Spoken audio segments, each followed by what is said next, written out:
Alright, welcome back to the Broken Sword retrospective, and this video we're going to be looking at, well, I'm going to be talking about, not we, just me, Broken Sword 2. So, in this video I'm going to go over the plot of Broken Sword 2 and just the differences with the other games. So Broken Sword 2, the differences between Broken Sword 1 and 3, 4 and 5. And continuing the retrospective. So let me know if you've played Broken Sword 2 in the comment section below. So let's get the plot on the go here. So 6 months after the events of the Shadow of the Templars, protagonist George Stobbart and his girlfriend Nicole Collard visit an archaeologist named Professor Bertrand Ubier to learn about a mysterious Mayan stone Nico uncovered while researching a newspaper story.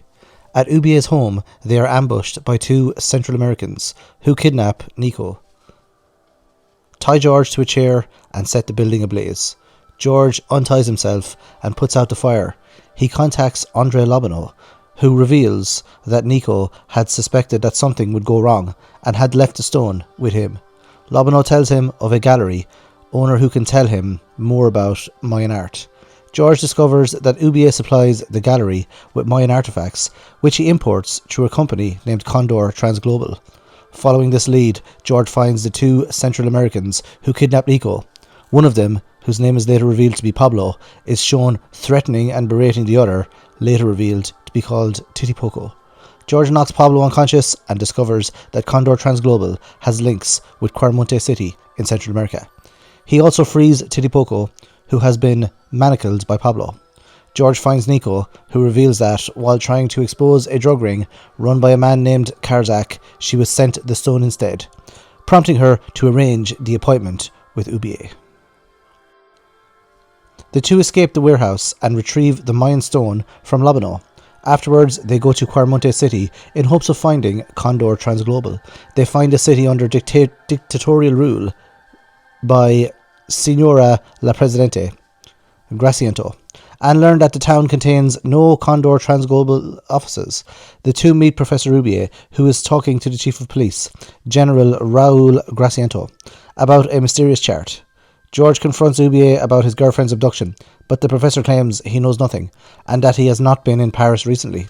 George decides to help a CIA agent, Duane, free a local agitator, Miguel, from jail by distracting General Graciento. Afterwards, he prepares to detonate the jail wall but is arrested in the process. George gets Duane to tie a rope to the bars and pull the wall down with his truck, alerting General Graciento. Miguel escapes and Nico and George flee downriver on a boat. However, the boat sinks after being attacked by a helicopter. George wakes up the next morning on the riverbank and finds a treehouse belonging to a Christian missionary named Father Hubert. Hubert has been nursing Nico back to health, but she has suffered a snakebite and requires special medicine. He takes George to the local Mayan village as he believes the village shaman will be able to help. George shows his Mayan stone to the shaman, who explains that hundreds of years ago, Mayan shamans had trapped the god Tezcatlipoca inside a mirror. However, he was so powerful that he would inevitably escape, so they created 3 stones that contained the power to keep him imprisoned. Before they could be put in place, they were stolen by explorers, one by a Spanish pirate named Captain Frederick Ketch, who hid it in the Caribbean, one by an English ship which took it to England, and one by a Spanish explorer who took it back to Spain. The third of these stones was in Nico and George's possession. George returns to the treehouse and cures Nico with medicine from the shaman. Shortly thereafter, the two separate to find the 2 remaining stones. Nico tracks a stone down to a museum in London, England, where she encounters but does not recognise a Professor Ubier. After he leaves, the stone is discovered to be missing and the museum is locked down. Nico escapes via an abandoned subway station and finds Ubier on a boat in the Thames with Karzak. Nico witnesses Karzak killing Ubier and then sneaks in, takes the stone and escapes. Meanwhile, George tracks the remaining stone to a small museum in the Caribbean. Following subtle clues left by Captain Ketch, George learns that the stone was left on the nearby Zombie Island. George explores Zombie Island and finds that a butchered remake of Treasure Island is being filmed. He possesses He poses as a stuntman to gain access to the place where the stone is being kept, but gets captured by Pablo and his men to be used as a sacrifice to Tezcatlipoca. Nico travels back to Quarmonte and saves George. Together with Titipoco, they enter Tezcatlipoca's pyramid. After they reach the central room, Karzak frees the ancient god there.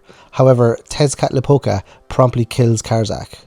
President Graciento appears and attacks Titipoco, and their struggle sends them over a cliff. Raul, realizing that he is expendable to his mother, chooses to save Titipoco as President Graciento falls to her death.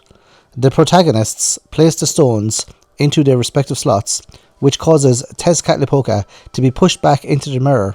George and Nico briefly celebrate, and the final cutscene fades into the credits. So that's just a quick rundown of the story of Broken Sword 2. So if you've never played the game, spoiler alert, a few there. And that story was from Fandom, the website, the fan-made website on Broken Sword 2. And that was a good rundown of the story. So basically, Broken Sword 2, the differences between Broken Sword 2 and the previous games, it's very similar to the first game, Broken Sword 1, in the art style. It's almost, I always considered Broken Sword 2 to be just like, you know, to be the same game as Broken Sword 1, just like a continuation. So like Broken Sword 1 Part 2, I think it is. Because it's very, very similar. Aesthetically, it's very similar. You could say it's a bit more detailed, but I think it's very, very similar to the first game. Like the third game, the fourth game, and the fifth game are significantly different than the first two. The first two are they're very, very similar. Just in like art, in the art style and the controls and the kind of sort of input and stuff. So they're, I don't know, I think they're so similar. They could be like just a continuation. It's kind of like when New Super Mario Brothers and New Super Mario Brothers 2 are like very, very similar. Whereas, you know, like back in the olden days, you'd have like the first game and then the second game would be like vastly different than the first game. But I'm really happy that Revolution Software went with a very similar, like maybe the same engine or the same artists or the same directors, or you know, a very similar sort of mindset, because I played Broken Sword 2 before Broken Sword 1, and I finished Broken Sword 2, loved it, couldn't get enough of Broken Sword 2, and then I found Broken Sword 1 then. So it was kind of, it wasn't like going back and having like a really inferior sort of game. It was more like this, the same game. Like if you play Resident Evil 2 and you go back to Resident Evil 1, they're very, very similar, but you can see how Resident Evil 2 is far superior to Resident Evil 1. Even in like, you know, Castlevania 2 Simon's Quest is very different to Castlevania 1, or Mario Brothers 2, you know, Mario Brothers 2, Mario USA is very different than Super Mario Brothers 1. I know the whole story that, you know, the lost levels or was originally supposed to be Mario 2, but that was like, you know, very, very similar to Mario Brothers 1. So something akin to what's happening here in Broken Sword. Obviously, there is more animation in Broken Sword 2, I think there is anyway, and the backgrounds seem to be more detailed, and you seem to be able to interact with the backgrounds a bit more as well in Broken Sword 2 than in Broken Sword 1. But I don't know, and I feel that Broken Sword 1 is longer than Broken Sword 2 as well, but that might be because I spent longer at Broken Sword 1 than I did at Broken Sword 2. For me, when I played Broken Sword 2 first, it was in the 90s. It was when it was out first. I was very young. I didn't have a guide or anything, and I got stuck in it for ages.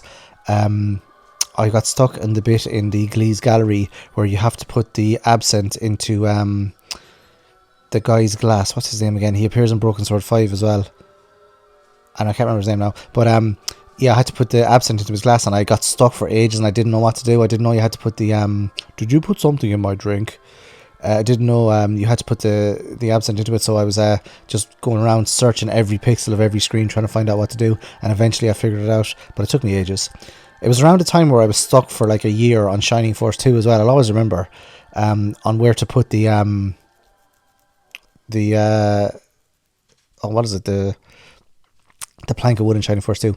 Anyway, that is Broken Sword 2. Just a quick word about Broken Sword 2. I'll be back in the next episode of the Broken Sword Retrospective, and in the next episode I'm going to talk more about Broken Sword 2, and we're going to look at the this was the PlayStation 1 version here, and we're going to look at the remaster of Broken Sword 2 and talk more about Broken Sword 2 in general. So thanks very much for watching, and see you next video. Adios.